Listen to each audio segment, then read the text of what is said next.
CTV News, Vancouver Island Report. Good evening. Hope is fading in the search for a missing man north of Sayward. 81-year-old William Fisher Sr. has not been seen since last Thursday. He was driving home to Port Hardy from a doctor's appointment in Campbell River but never made it. Searchers fear Fisher's car has left the road somewhere along the remote highway and it may be obscured by trees down an embankment with Fisher trapped inside. CTV's Gord Kurbis has the story.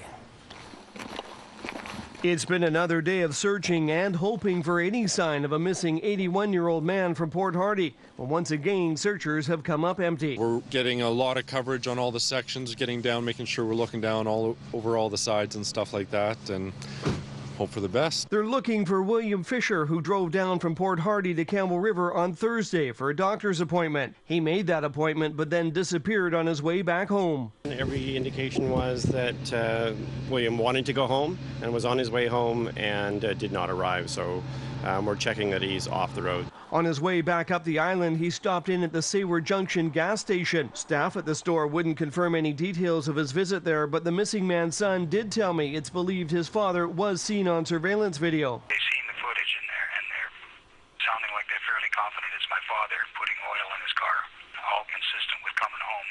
What they don't see is as to whether he had turned in the right direction or if he headed back to Campbell River. Bill Fisher Jr. and his sister were out searching today, joined by dozens of volunteers from search and rescue organizations from up and down Vancouver Island. You go out there for 7-8 days and you're constantly looking and hoping and hopefully the outcome is good.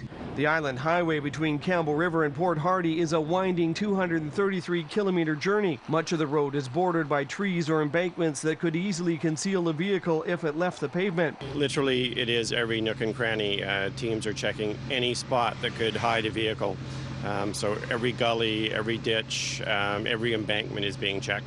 The stretch of highway between Sayward and Was is where much of the search area is being concentrated on today. That's because this is the area that was hardest hit by the snowfall on Thursday, the day that William disappeared. He had the traditional stuff. He had a toolbox, a flashlight, a blanket in the back seat, but it was there just because it was there. It wasn't because he was fearing for anything.